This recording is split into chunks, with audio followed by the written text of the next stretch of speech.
بسم الله الرحمن الرحيم. وإذا تم الوقف لم يجوز الرجوع فيه لأنه من العقود اللازمة وشرطه مضافا إلى ما سلف التنجیز. وقف کے شرائط بیان کر رہے تھے تو وقف کے 5 شرائط مصنف نے ذکر کیا ہے. تو سب سے پہلے آگے آنے والے ابحاث کے ساتھ ملا کے شرائط کی ایک تقسیم بندی کرنی چاہیے تاکہ سمجھنے میں آسانی ہو. تو شرائط کے 4 اقسام بیان کیا، 4 حصے بیان کیا. پہلا حصہ خود وقف کی شرائط ہے. وقف کے اندر 5 شرائط ہیں جو ابھی ہم بیان کر رہے ہیں. ایک شرط کل بیان کیا ہے. دوسرا حصہ شرائط موقوف ہے. مال موقوف، موقوف یعنی اس مال کو کہتے ہیں جو وقف کیا جاتا ہے. تو مال موقوف کے اندر بھی کچھ شرائط ہے، وہ اگلے بحث میں آنے والا ہے. شرائط کا تیسرا حصہ واقف کی شرائط ہے. وقف کرنے والے کے اندر بھی کچھ شرائط لحاظ کرنا پڑے گا. اور چوتھا حصہ موقوف علیہم کی شرائط ہے. جن افراد کے لیے وقف کیا جاتا ہے ان کو موقوف علیہم کہلاتے ہیں اور ان کے اندر بھی کچھ شرائط موجود ہونا چاہیے. تو شرائط کے ٹوٹل 4 حصے ہو گئے. تو ابھی ہماری گفتگو پہلے حصے میں ہے، یعنی وقف کے اندر شرائط کتنا ہونا چاہے، کیا ہونا چاہے. تو 5 شرائط ہے. سب سے پہلی شرط قابضہ شرط ہے، قابض، اور اس کے بارے میں تفصیلات گزر گیا. آج دوسری شرط کی بات کر رہا ہے کہ دوسری شرط تنجیز ہے. وقف منجز ہونا چاہیے. تنجیز یعنی مکمل ہو، پورا ہو. اگر کسی نے معلق کیا کسی شرط کے ساتھ یا کسی صفت کے ساتھ تو وہ وقف باطل ہے. اب شرط اور صفت سے کیا مراد ہے وہ انشاءاللہ عبارت کے ترجمے میں ہم وضاحت کریں گے. اب خلاصہ ہم بیان کرتے ہیں بطور اختصار. تو شرط اور صفت پر اگر وقف کو معلق کیا تو وقف باطل ہے. فقط ایک صورت میں معلق کرے تو صحیح ہے. وہ اس وقت ہے کہ اگر کسی صفت پر معلق کرے اور واقف کو اس صفت کے واقع ہونے کے بارے میں علم ہو تو اس صورت میں کہتے ہیں وقف تعلیق کی شکل میں صحیح ہے. یہ 2 شرط. تیسری شرط دوام ہے. دوام، وقف دائمی ہونا چاہیے، ہمیشہ کے لیے وقف کرے. یا دوسری عبارت میں تعبید شرط ہے، وقف میں ابد ہونا، ہمیشہ کے لیے. اگر کسی نے وقف کو ایک خاص مدت کے لیے وقف کیا یا ایسے افراد پر وقف کیا جو کچھ عرصے کے بعد خاتمہ ہونے والا ہے، وہ ختم ہونے والا ہے، تو وقف باطل ہے. وقف باطل ہے. وقف کے عنوان سے اما تحبیس صحیح ہوگا، یعنی یہ حبس کے عنوان سے صحیح ہے اور وقف کے عنوان سے باطل ہے. پھر اسی دوام نہ ہونے کے کچھ احکام درمیان میں بیان کرتے ہیں. ان میں سے 1-2 کی طرف اشارہ کرنا پڑے گا.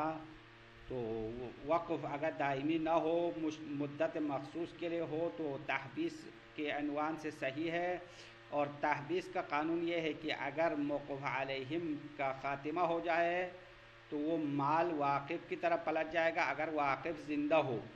اگر واقف زندہ نہ ہو تو واقف کے وارث کی طرف پلٹ جائے گا. پھر وارث کے بارے میں 2 احتمال دیا کہ پہلا احتمال یہ ہے کہ وہ وارث جو واقف کے مرتے وقت واقف کا وارث تھا ان کی طرف پلٹ جائے گا. دوسرا احتمال یہ ہے نہیں، موقوف علیہم کے انقراض کے دوران واقف کے جو لوگ وارث شمار ہوتے ہیں ان کی طرف پلٹ جائے گا. یہ دوسرا احتمال ہے. یعنی خود واقف کے وارث کے اندر بھی 2 احتمال دیا. اب اس کی ایک مثال ہم عبارت کے ترجمے میں بیان کریں گے. پھر فرماتے ہیں کہ وقف میں جب مدت معین کرے یا ان افراد پر وقف کرے جو منقرض ہونے والے ہیں تو مدت معین کرنے کے لحاظ سے اور آگے پیچھے سے منقطع ہونے کے لحاظ سے 4 اقسام ہوتے ہیں. تو اگر آخر میں مدت معین کیا تو اس کو منقطع الآخر کہلاتے ہیں. منقطع الآخر، آخر نہیں آخر، آخر کٹ گیا ہے، یعنی یہ وقف صحیح نہیں ہے، تحبیس کے طور پر صحیح ہے. یہ ایک صورت ہے. دوسری صورت یہ ہے منقطع اول ہے، یعنی پہلا حصہ کٹ گیا ہے. پہلا حصہ کٹنا مثال اس طرح ہوگی کہ اگر کسی نے مال وقف کیا پہلے زید کے بچے کے لیے پھر زید کے لیے، تو زید کا بچہ تو ابھی دنیا میں نہیں آیا ہے، موجود نہیں ہے. زید تو موجود ہے، زید کا بیٹا موجود نہیں ہے، تو یہ منقطع الاول ہوگا، یعنی شروع میں زید کے بیٹے کے لیے پھر زید کے لیے، تو زید کا بیٹا موجود نہیں ہے تو منقطع اول شمار ہوگا. جب منقطع اول ہو گیا تو یہ وقف مکمل باطل ہے. ایک ہوتا ہے منقطع وسط، یہ تیسرا قسم ہے، یعنی درمیان میں کٹ گیا ہے. درمیان میں کٹنا یعنی شروع میں کسی نے زید کے لیے وقف کیا، پھر زید کے بیٹے کے لیے وقف کیا، پھر زید کے پوتے کے لیے وقف کیا، اور زید کا بیٹا مر گیا ہے، زید کا بیٹا فی الحال موجود نہیں ہے، پوتا موجود ہے، تو شروع والا حصہ صحیح ہو گیا. خود زید کے لیے وقف کیا، زید موجود ہے. زید کا بیٹا چونکہ موجود نہیں ہے تو درمیان میں کٹ جائے گا، فاصلہ آئے گا. پھر زید کا پوتا تو موجود ہے تو آخر میں زید کا پوتا ہے. تو جو منقطع الوسط ہے اس کا قانون یہ ہوگا کہ شروع والا حصہ صحیح ہے، پھر درمیان میں جب کٹ جائے تو جو جہاں سے کٹ گیا ہے نا اس کے بعد والا حصہ باطل ہو جائے گا. منقطع اور منقطع کے بعد والا حصہ مکمل باطل ہے. اور چوتھی صورت یہ ہے منقطع طرفان، یعنی پہلا حصہ بھی کٹ گیا ہے، آخر حصہ بھی کٹ گیا ہے، درمیان میں درست ہے، تو کہتے ہیں یہ بھی مکمل باطل ہے. منقطع طرفان، بطور مثال کسی نے زید کے لیے وقف کیا، پھر زید کے بیٹے کے لیے وقف کیا، پھر زید کے پوتے کے لیے وقف کیا. تو فرض کرو زید کے لیے وقف جب کیا تو زید مر گیا ہے، زید موجود نہیں ہے، تو منقطع اول پہلا حصہ کٹ گیا. پھر زید کا بیٹا موجود ہے درمیان میں، پھر زید کا پوتا بھی دنیا میں نہیں آیا، تو اول زید بھی نہیں ہے، زید کا پوتا بھی دنیا میں نہیں آیا ہے، تو درمیان میں درست ہے، آگے پیچھے دونوں حصہ کٹ گیا ہے. تو منقطع طرفان بھی ٹوٹل باطل ہے، مکمل باطل ہے. بس یہ تیسری شرط کی تفصیلات. چوتھی شرط اقباض ہے. وقف میں قبضہ کرنے کے ساتھ ساتھ اقباض بھی شرط ہے، قبضہ دینا. اقباض کا مطلب یعنی واقف اس مال سے ہاتھ اٹھائے، مال وقف پر اپنا تسلط ختم کرے، تو اس کو کہتے ہیں اقباض. تو اقباض بھی ضروری ہے. اب یہاں پہ کوئی اشکال کرے، بھائی مصنف نے پہلے بتایا تھا قبضے کی شرط میں کہ قبضہ باذن الواقف، واقف کی اجازت سے، اس کی اذن سے ہونا چاہے، تو یہ واقف کا اذن دینا اقباض شمار ہوتا ہے. تو شہید کا یہ اقباض کی شرط الگ بیان کرنا یہ تکرار ہے، اشکال کیا. تو شہید ثانی جواب میں فرماتے ہیں نہیں، اذن دینا الگ چیز ہے، اقباض الگ ہے. اذن دینا قبضے کی اجازت دے دے زبانی طور پر، لیکن اقباض کا مطلب یہ ہے کہ مکمل طور پر اپنا تسلط ختم کرے، اپنا ہاتھ اٹھائے. تو ہاتھ اٹھانا الگ چیز ہے اور زبانی اذن دینا الگ بات ہے. اسی لیے شہید نے اقباض کی شرط کو الگ بیان کیا. اور آخری شرط اخراجہ عن نفسہ، کہ وہ مال وقفی اپنی ملکیت سے خارج کرنا، یہ پانچویں شرط ہے. اگر کسی انسان نے مال اپنے نفس پر وقف کیا تو یہ وقف باطل ہے، میں خود واقف بھی ہے، خود موقوف علیہ بھی شمار ہو جائے، کیونکہ انسان کا مال اپنا ہے تو اپنے اوپر وقف کرنا معقول نہیں ہے. اگرچہ اس نے پہلے اپنے نفس پر وقف کیا، اس کے بعد ایسے افراد کا نام لیا جس پر وقف صحیح ہے، تو بھی غلط ہو جائے گا، کیونکہ یہ وقف منقطع اول شمار ہوتا ہے. شروع والا حصہ باطل ہے تو آخر والا بھی باطل ہوگا. اسی طرح اگر کسی نے وقف توڑنے کے لیے اپنے لیے خیار رکھا، یعنی خیار کی شرط رکھا کہ اس نے وقف کے دوران شرط رکھا کہ جب میں چاہوں تو وقف توڑ دوں، تو یہ بھی وقف باطل ہے، کیونکہ وقف عقود لازمہ میں سے ہے اور اس کا توڑنا جائز نہیں ہے۔ اما ایک صورت میں انسان موقوف علیہم میں شامل ہو سکتا ہے، وہ صورت ہے کہ اگر وقف ایک عنوان کے لیے، عنوان کلی کے لیے کیا اور خود شخص سے واقف ان عناوین میں شامل ہے، تو یہاں پہ وقف باطل نہیں ہے۔ جیسا کہ کسی نے ایک گھر کو مدرسے کے لیے وقف کیا، تو مدرسے کے طلاب کے لیے جب وقف کیا اور وقف کرنے والے خود طالب علم ہے، تو خود اس مال سے استفادہ کر سکتا ہے، یا فی الحال وہ طالب علم نہیں ہے، بعد میں وہ اسی مدرسے میں پڑھنے کے لیے داخلہ لیا، تو خود جو ہے موقوف علیہم میں سے شمار ہو گیا اور وقف باطل ہے۔ پھر آخر میں فرماتے ہیں اگر کسی نے وقف کے دوران شرط رکھا کہ اگر مجھے اس مال وقفی کی ضرورت پڑ جائے تو میری طرف پلٹنا چاہیے، یعنی اپنی طرف مال واپس آنے کی شرط رکھا، تو ایک روایت کے مطابق یہ شرط درست ہے، اس کی شرط کی پیروی کی جائے گی، اور جب یہ بندہ فقیر ہو جائے گا تو مال وقفی اس شخص کی طرف پلٹ جائے گا۔ بس یہ آج کا خلاصہ ہے، اور عبارت میں کچھ مزید وضاحت کے ساتھ بیان کریں گے۔ وَإِذَا تَمَّ الْوَقْفُ، جب وقف مکمل ہو گیا، لَمْ يَجُزِ الرُّجُوعُ فِيهِ، اس میں پلٹنا جائز نہیں ہے۔ واقف کہے بھائی مجھے مال واپس چاہیے، میں رجوع کرتا ہوں، تو یہ غلط ہے، کیوں؟ لِأَنَّهُ مِنَ الْعُقُودِ الْلَازِمَةِ، اس لیے وقف عقود لازمہ میں سے ہے، یہ پکا ہو گیا ہے، دوبارہ پلٹنے کا حق نہیں ہے۔ وَشَرْطُهُ مُضَافًا إِلَى مَا سَلَفَ التَّنْجِيزُ، اور وقف کی شرط گزشتہ شرط کے علاوہ، مضافاً الی ما سلف، یعنی گزشتہ ایک شرط ہم نے بتایا ہے، وہ ہے قبض کی شرط، قبضے کی شرط تھی، یہ ایک شرط، اس کے علاوہ التنجیز، وقف میں تنجیز شرط ہے، منجز ہونا چاہے، پورا ہونا چاہے۔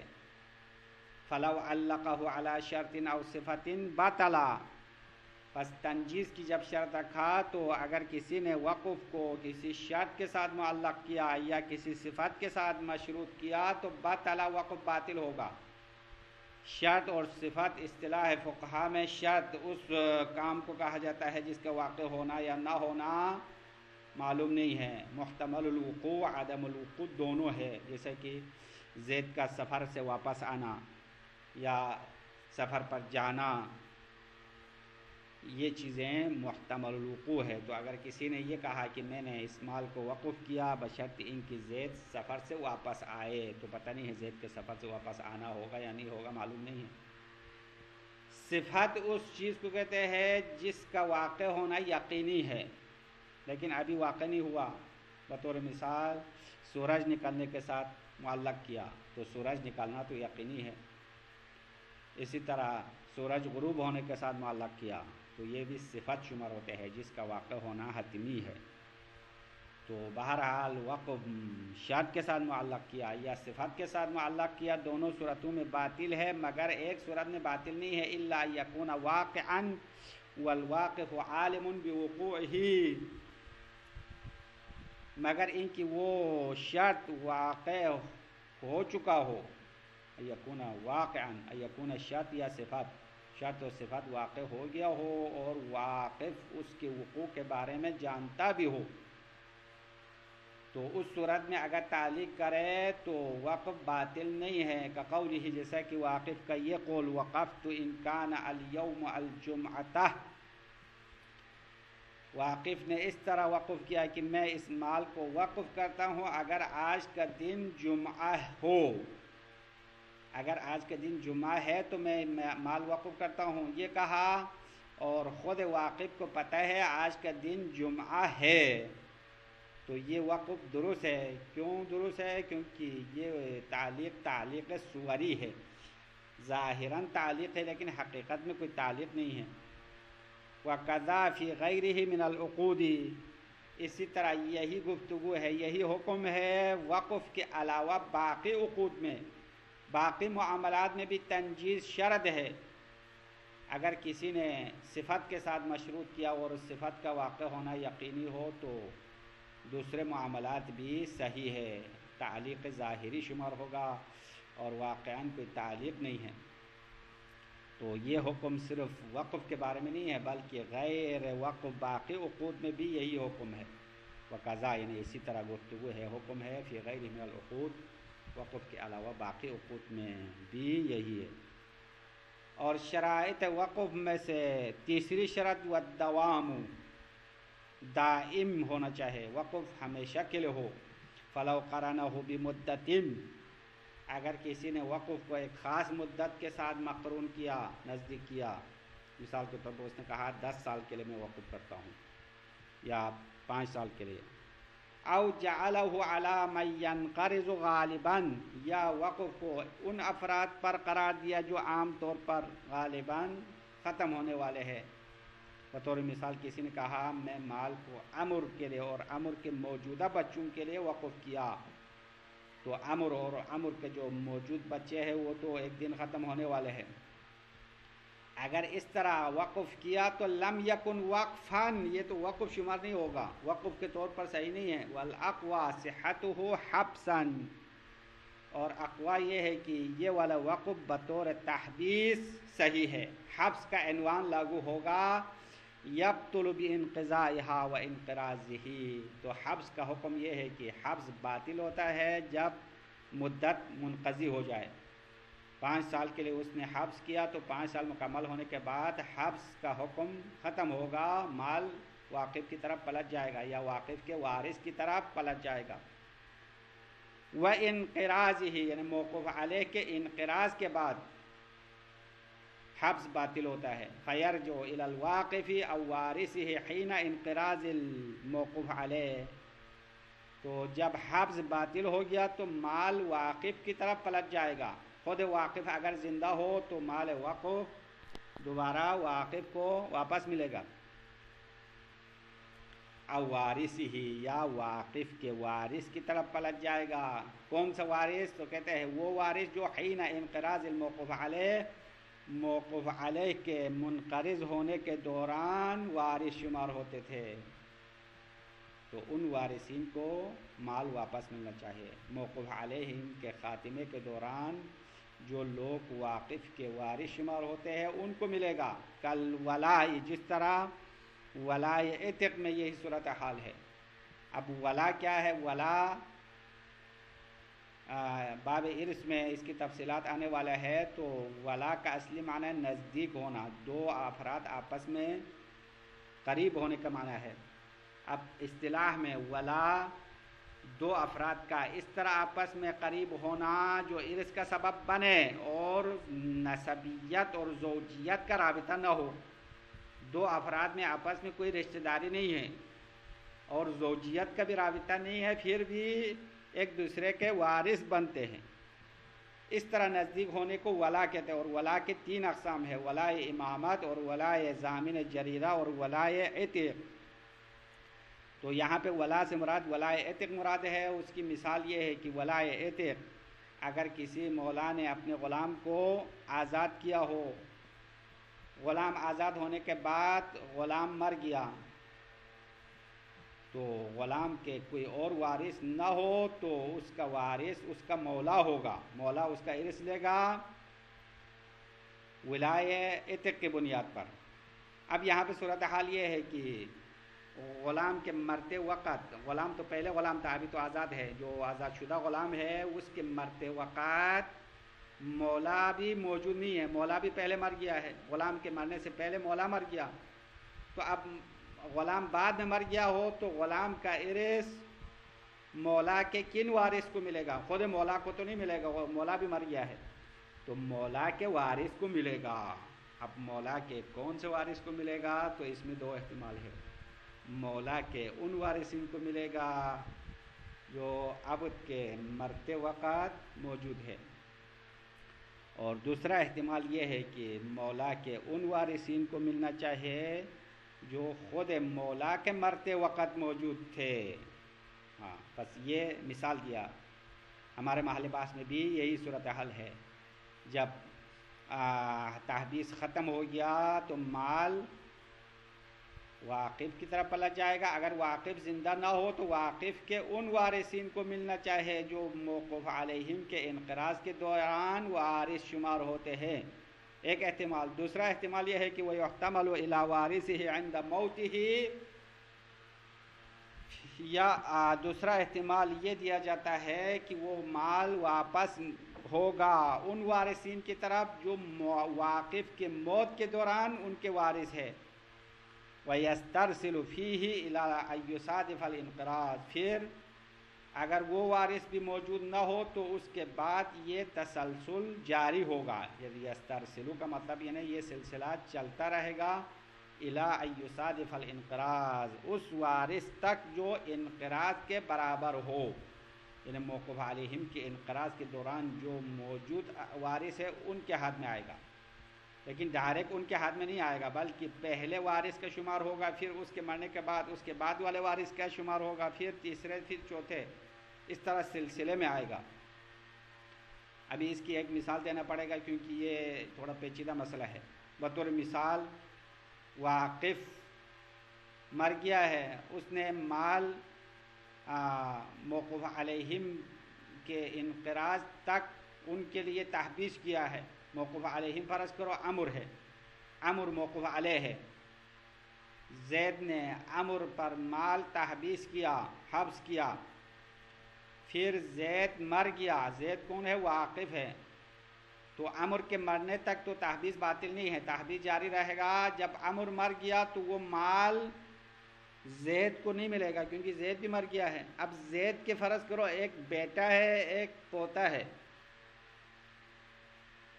اب کہتے ہیں یہاں پہ دو احتمال ہے کہ یہ مال کس کو ملے گا.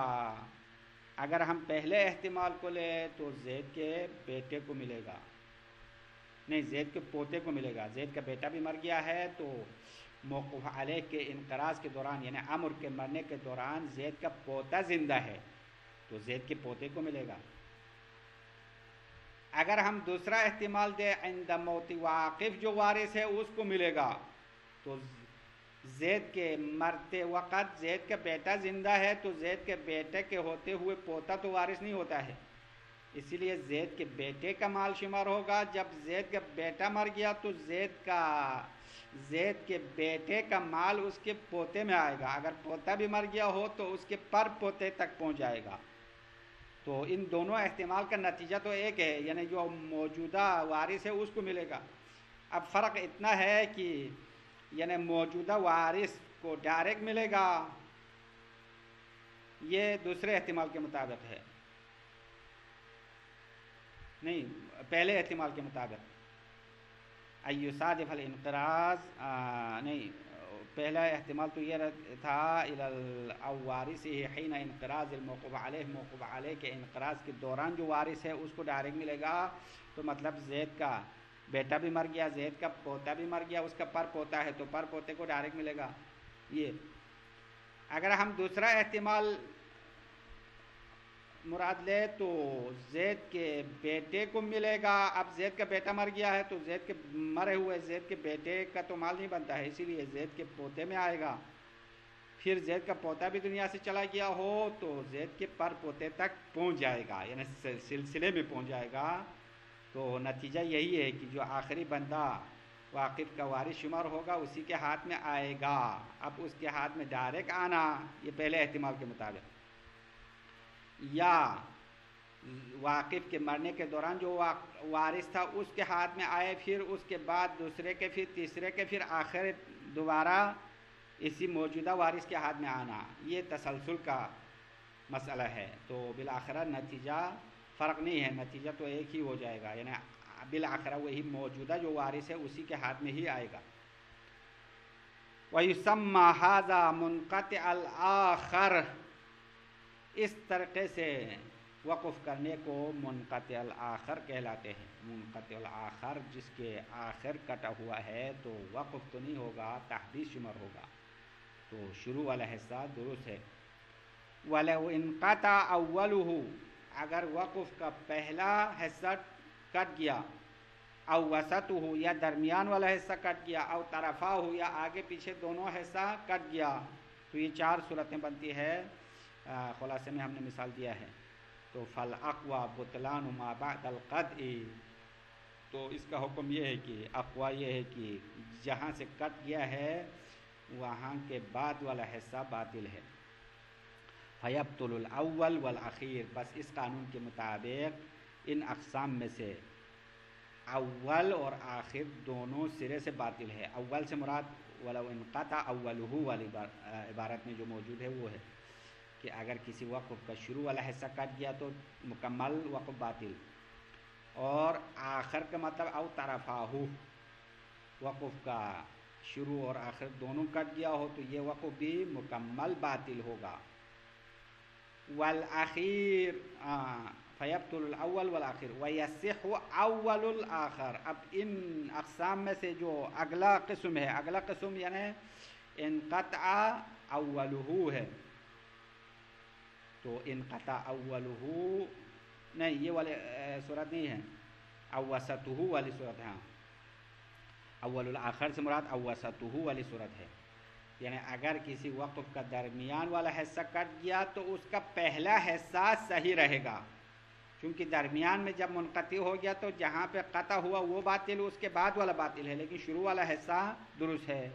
بطور مثال کسی نے اس طرح وقف کیا کہ میں اس مال کو زید کے لیے وقف کرتا ہوں اور زید کے پوتے کے لیے وقف کرتا ہوں اور بیٹے کے لیے وقف کرتا ہوں، تو زید کا بیٹا موجود ہے اور خود زید بھی موجود ہے، لیکن زید کا پوتا نہیں ہے، ابھی تک وجود میں نہیں آیا، تو زید کے پوتے کا نام اس نے درمیان میں رکھا ہے، تو زید پر جو وقف ہے وہ صحیح ہو گیا کیونکہ اس کا اول صحیح ہے۔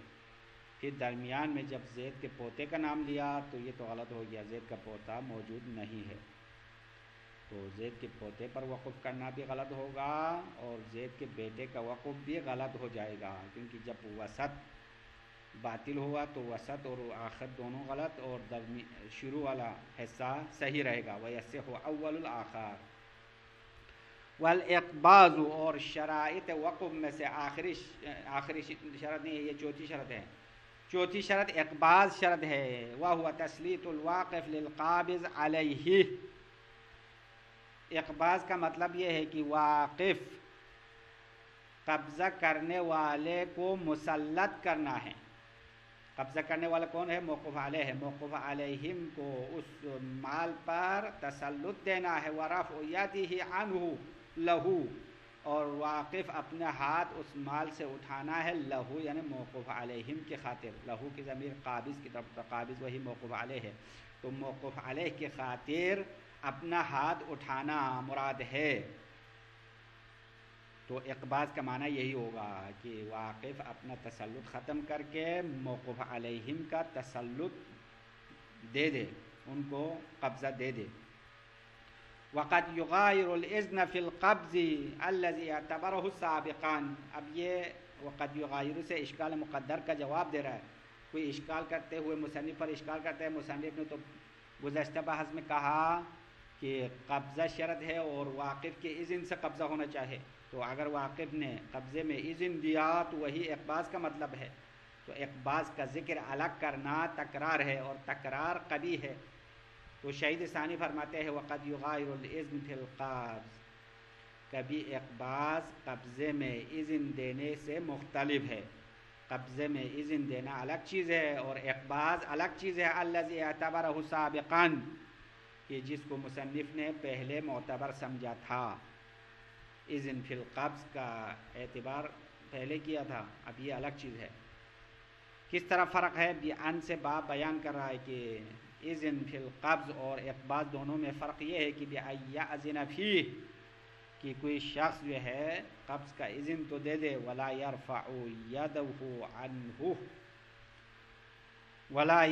یدہ عنہ، اور ممکن ہے اپنا ہاتھ نہ اٹھایا ہو۔ موقوف علیہم کو قبضے کا اذن تو دے دیا ہو لیکن خود نے تالا لگایا ہے اگر گھر وقف کیا ہو، مدرسہ وقف کیا ہو تو اپنا تالا بھی کھولنا چاہیے. اب صرف زبانی اذن دے دے بھائی جا کے اس گھر میں بیٹھو کہہ دیا، لیکن دروازوں پر اپنا تالا لگایا ہوا، چابی اپنے پاس رکھا ہوا ہے، تو یہ تو قابض نہیں ہو جائے گا، اقباض نہیں ہوگا. بس اقباض کا مطلب یہ ہے کہ اپنا تسلط اٹھائے اور موقوف علیہم کو مکمل اختیار دے دے. بس اقباض کی شرط الگ رکھنا، تکرار شمار نہیں ہوگا. وَإِخْرَاجُهُ عَنْ نَفْسِهِ، اور وقف کے شرائط میں سے 5ویں شرط، آخری شرط یہ ہے کہ اس مال وقفی کو اپنے نفس سے خارج کرنا شرط ہے. یعنی مال کو مکمل اپنے ملکیت سے نکالنا پڑے گا. فَلَا وَقَفَ عَلَى نَفْسِهِ بَطَلَ، اگر کسی نے مال کو اپنے اوپر وقف کیا تو باطل ہے، کیونکہ خود تو مال کا مالک ہے. تو کوئی کہے بھائی یہ گھر میرا گھر میں اپنے اوپر وقف کرتا ہوں، تو اس طرح غلط ہے. وَإِنْ عَقَّبَهُ بِمَا يَصِحُّ الْوَقْفُ عَلَيْهِ، اگرچہ اپنے نفس کے پیچھے اس نے ایسے شخص کا نام لیا جس پر وقف کرنا صحیح ہو. بطور مثال اس نے کہا یہ میرا گھر میرا اور زید کا وقف، تو اپنا جو کہا ہے وہ غلط ہوگا، اور زید اس کا بھائی ہے یا بیٹا ہے، بہرحال ان پر وقف کرنا صحیح ہے. تو شروع والا غلط ہو گیا تو آخر والا بھی غلط ہوگا. لأنه حينئذ منقطع الأول، کیونکہ اس طرح وقف کرنا وقف منقطع الاول شمار ہوگا. ایسا وقف شمار ہوگا جس کا شروع والا حصہ کٹ گیا ہے، شروع والا حصہ باطل ہے تو آخر بھی باطل، اول آخر سب باطل ہے. وَكَذَا لَوْ شَرَطَ لِنَفْسِهِ الْخِيَارَ فِي نَقْصِهِ مَتَى شَاءَ، اسی طرح وقف باطل ہے اگر کسی نے اپنے نفس کے لیے وقف توڑنے کا اختیار کی شرط رکھا، وقف توڑنے کا حق رکھا، مَتَى شَاءَ جب بھی وہ چاہے. ہاں، وقف کرنے والے نے کہا اس گھر کو میں مدرسے کے لیے وقف کرتا ہوں اور جب بھی میں چاہوں تو میں توڑنے کا حق رکھوں گا، تو وقف باطل ہے. او فی مدت معینت، یا اس نے اپنے لیے خیار کی شرط رکھا خاص مدت کے لیے.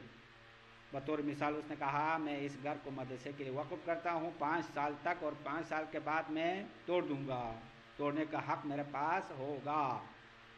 تو شہید کہتے ہیں وقف باطل ہے. نعم لو وقفه على قبیل هو منهم ابتداء او صار منهم شارکا، ہاں ایک صورت میں خود جو ہے موقوف علیہم میں شامل ہو سکتا ہے. وہ اس وقت ہے اگر مال کو وقف کیا علی قبیل، کسی عنوان کلی کے لیے یا ایک گروہ کے لیے. قبیل کا معنی ہے گروہ. ہوا منہم، اور وہ خود واقف بھی اس گروہ میں سے ہے، ابتداءً شروع سے ہے. او صار منہم، یا شروع میں نہیں ہے بعد میں وہ ان میں سے شمار ہو گیا. بطور مثال کسی نے مال وقف کیا علماء کے عنوان سے، عنوان علماء یا علماء کی گروہ کے لیے، اور خود بھی علماء میں سے ہے، تو خود بھی اس مال سے فائدہ اٹھا سکتا ہے. یا شروع میں وہ عالم نہیں تھا، بعد میں وہ پڑھا لکھا ہونے کے بعد عالم بن گیا، تو وہ بھی اس گروہ میں شمار ہو گیا، تو اس مدرسے سے خود بھی فائدہ اٹھا سکتا ہے.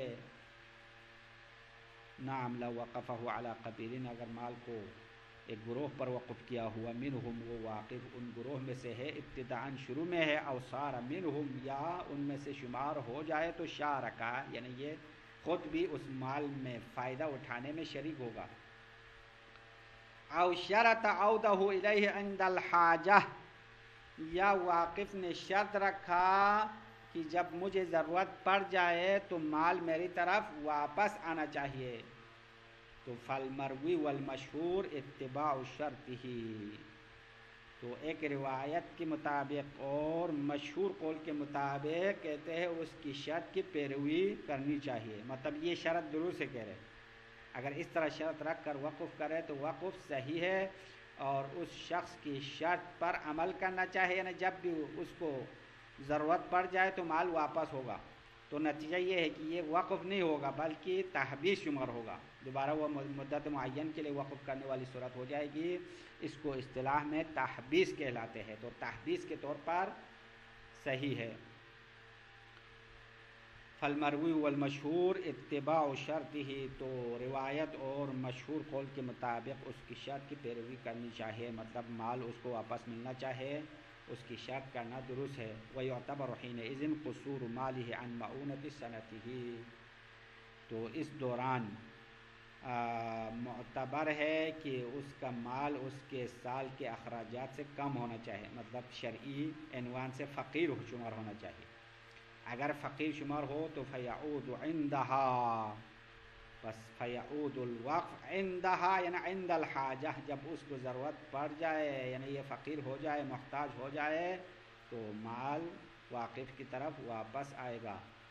وَيُوَرَّثُ عَنْهُ لَوْ مَاتَ، اگر یہ واقف مر جائے تو اس کا وارث اس کو مال ارث ملے گا، مطلب یہ تحبیس شمار ہوگا۔ تو تحبیس کا قانون یہ ہے کہ خود واقف محتاج ہو تو بھی اس کو ملے گا، یا واقف محتاج نہیں ہوا، وہ دنیا سے چلا گیا، تو اس کے مرنے سے بھی حبس باطل ہوتا ہے، تحبیس باطل ہوتا ہے، اور مدت ختم ہونے کے بعد اس کے وارث کو واپس ملے گا۔ وَإِنْ كَانَ قَبْلَهَا، اگرچہ حاجت سے پہلے کیوں نہ ہو، یعنی واقف کو ابھی حاجت نہیں ہو گئی ہے لیکن واقف دنیا سے چلا گیا، جب اس کا انتقال ہو گیا تو یہ مال اس کے وارث کو واپس ملے گا۔ بس یہاں تک آج کی گفتگو ختم ہو گئی ہے، انشاءاللہ اگلا درس جو ہے اس کے بعد سے انہی موضوعات کے بارے میں بات جاری ہے۔ وصلی اللہ علی محمد وآلہ الطاہرین۔